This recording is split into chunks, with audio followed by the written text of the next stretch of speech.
ఈ లోకానికి ఎందుకు వచ్చాడు, ఆయన జీవిత చరిత్ర, ఆయన పుట్టుక, మరి ఆయన జననము, ఆయన పుట్టుక, ఆయన జీవితము, ఆయన చేసిన అద్భుతాలు, మరి మానవుల కోసం ఎందుకు ప్రభు ఈ లోకానికి వచ్చాడో అది లూకా సువార్త నుంచి, మరి దేవుని పరిశుద్ధ గ్రంథం బైబిల్ లూకా సువార్త నుంచి తీసినటువంటి జీవిత చరిత్ర, బైబిల్ నుంచి తీయబడినటువంటి యేసుక్రీస్తు ప్రభువారి యొక్క యథార్థమైనటువంటి చరిత్ర. 2024 సంవత్సరాల క్రితం యేసు ప్రభు ఈ లోకానికి వచ్చాడు. అంటే దేవుడు మానవ రూపంలో వచ్చాడు. దేవుడు తన కుమారుడిని యేసు ప్రభువాన్ని ఈ లోకానికి పంపించాడు. ఎందుకు పంపించాడంటే, మరి లోకంలో మానవుడు పాపంతో పతనమైపోతున్నాడు. మానవుని యొక్క హృదయం ఏమైపోయిందంట,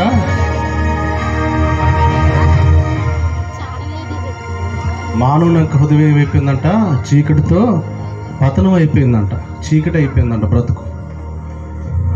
చాలామంది ఇప్పుడు ఎగ్జామ్స్ రాసి చాలా కష్టపడి మెడికల్ ఎగ్జామ్స్ రాశారు. నీట్ మెడికల్ చదవాలని, డాక్టర్ అవ్వాలని చాలామంది రాశారు.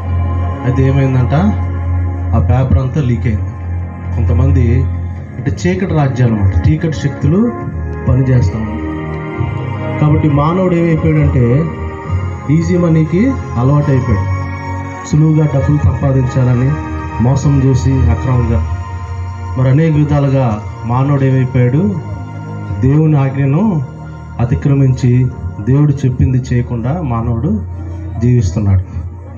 డాడీ మమ్మీ చెప్పిన మాటలు వినకుండా మన ఇష్టానుసారంగా జీవించడం, తప్పుడు అబద్ధాలు ఆడడం, మరి ఇతరులను నిందల మీద నిందించడం, మరి అనేకమైన పాపం. దేవుడు చెప్పిన ఆజ్ఞలను ఇది చేయకూడదు నాన్న అంటే చేస్తే దేవుని దృష్టిలో ఏమైపోయింది, పాపం అయిపోయింది. అందుకే దేవుడు వాక్యంలో ఉంది, యోహాను సువార్త 3వ అధ్యాయము 16వ వచనంలో ఏముందంటే, దేవుడు లోకమును ఎంతో ప్రేమించాడు. దేవుడు లోకమును ఎంతో ప్రేమించాడు. ఈ లోకంలో మనకి మంచి ఆహారాన్ని, చెట్టు, నీరు, గాలి అన్నీ ఉన్నాయి. నీళ్ళు లేకపోతే ఎవరైనా ఉండగలరా? నీళ్ళు రాకపోతే ఎంత ఇబ్బంది పడతారు. మరి నీరు, అలాంటి దేవుడు నీరుని, గాలిని, చెట్లు, ఆహారం, కూరగాయలు అన్నిటిని కూడా ఎవరి కోసం ఇచ్చాడు? మన కోసం ఇచ్చాడు. మానవుణ్ణి తన స్వరూపంలో దేవుడు చేసుకున్నాడు అన్నమాట. తన స్వరూపంలో చేసి ఏం చేశాడు, జీవాత్మను ఊది మరి దేవుడు మానవుణ్ణి ఈ లోకంలో తీసుకొచ్చాడు. మానవుని ప్రేమించాడు. ఇక్కడ ఉన్న నిన్ను నన్ను కూడా ప్రేమించాడు. అయితే దేవుని తెలుసుకోకుండా మన ఇష్టానుసారంగా జీవిస్తున్నప్పుడు, చీకటిలో ఉన్నప్పుడు, మరి వెలుగు లేని చోట్ల మరి వెలుగును అనుగ్రహించడానికి యేసు ప్రభువు ఈ లోకానికి వచ్చాడు. యోహాను సువార్త 8వ అధ్యాయం 12వ వచనంలో ఉంది, నేను లోకమునకు వెలుగై ఉన్నా అన్నాడు. నన్ను వెంబడించువాడు చీకటిలో నడుక జీవపు వెలుగులో నడుస్తాడంట. జీవపు వెలుగు కలిగి ఈ లోకంలో జీవిస్తాడంట.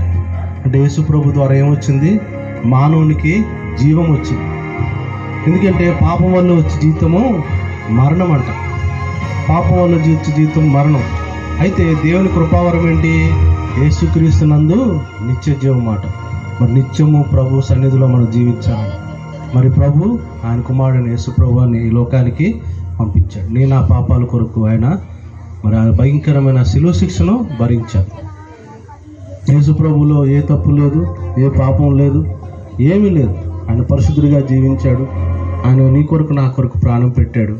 ఆ పాపాన్ని అంతా కూడా, మన శాపాన్ని, పాపాన్ని అంతా కూడా ఆయన మీద వేసుకొని ఏం చేశాడు, గొప్ప రక్షణను మానవునికి దేవుడు ఉచితంగా ఇచ్చాడు.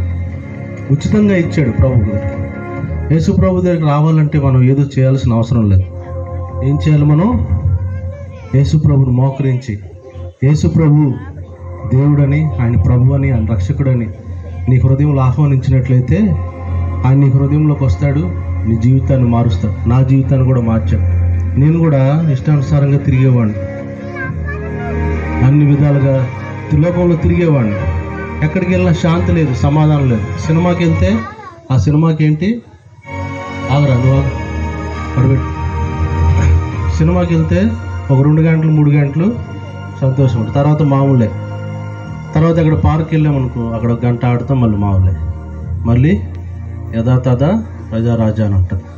అంటే అది వదిన శాంతి లేదు, సమాధానం లేదు. ఎంత డబ్బు ఖర్చు పెట్టినా ఏమైపోయింది, ఎంజాయ్మెంట్ చేసినా శాంతి సమాధానం రాదు. అయితే యేసు ప్రభువారు అంటాడు, నేనే మార్గము సత్యము జీవం అన్నాడు. నా ఎద్దుకు వచ్చేవాడు ఏంటంట, నిత్య జీవాన్ని ఇస్తానంటున్నాడట. నేనే పునరుద్ధానమును జీవమునై ఉన్నాను. నా యందు విశ్వాసం ఉంచేవాడు ఎన్నటికీ చనిపోడు, ఎల్లప్పుడూ నాతో జీవిస్తాడని ప్రభు చెప్తున్నాడు. ఆయన పునరుద్ధానం, ఆయనలో జీవం ఉంది, ఆయనలో వెలుగు ఉంది.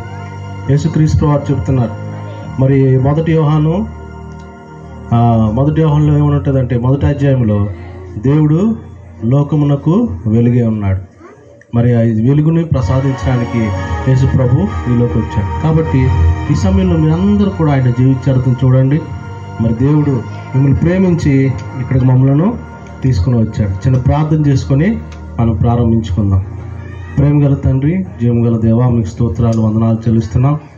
మరి ఈ సమయంలో యేసుక్రీస్తు వారి యొక్క చలచిత్రాన్ని చిన్నపిల్లల మీద ప్రదర్శిస్తుండగా ప్రభా, మరి ప్రాంతంలో ప్రదర్శిస్తుండగా మీ కార్యం జరిగిస్తారండి.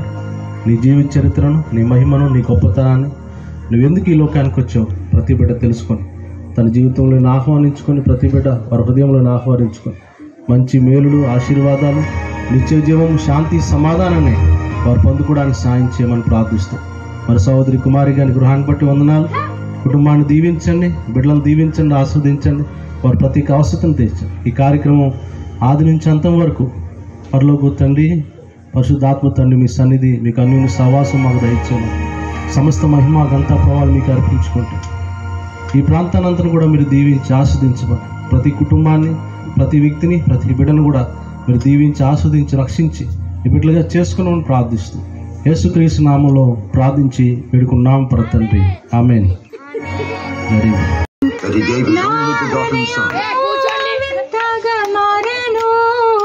నా హృదయము వింతగా మారెను, నాలో యేసు వచ్చినందున సంతోషమే సమాధానమే, సంతోషమే సమాధానమే, సంతోషమే సమాధానమే, చెప్పనా సఖ్యమైన సంతోషం. ఈ సంతోషము నీకు కావలెనా, నేడే యేసు నొద్దకు రమ్ము. సంతోషమే సమాధానమే, సంతోషమే సమాధానమే, సంతోషమే సమాధానమే, చెప్పనా సఖ్యమైన సంతోషం. నా ఆత్మ నా దేవుని యందు ఎంతో ఆనందించుచున్నది. ఇప్పటి నుండి అన్ని తరాల వారు నన్ను ధన్యురాలినంటారు.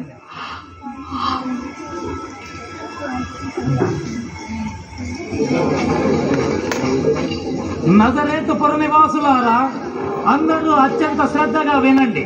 కైసర్ ఔగుస్తు ఆజ్ఞ మీరు ఆలకించండి. ప్రజా సంఖ్య ప్రభు ఆత్మ నా మీద ఉన్నది. పేదలకు సువార్త ప్రకటించటకు ఆయన నన్ను అభిషేకించెను. చెరలో ఉన్న వారికి విడుదలను, గుడ్డి వారికి చూపు కలుగుటకును, నలిగిన వారిని విడిపించుటకును,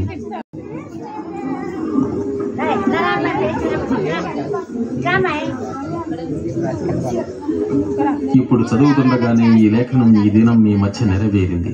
లేఖనం నెరవేరిందే, కానీ మెస్సయ్య ఒక్కడు మాత్రమే ఈ ప్రవచనాలు నెరవేర్చగలరు. మాకెలా తెలుసు? ఈ సామెత మీరు చెప్తూ మీరు ఆశీర్వాదం ఎందుకు పొందాలి? పాపులు కూడా వారిని ప్రేమించే వారిని ప్రేమిస్తారు. మీకు మేలు చేసే వారికి మీరు మేలు చేస్తే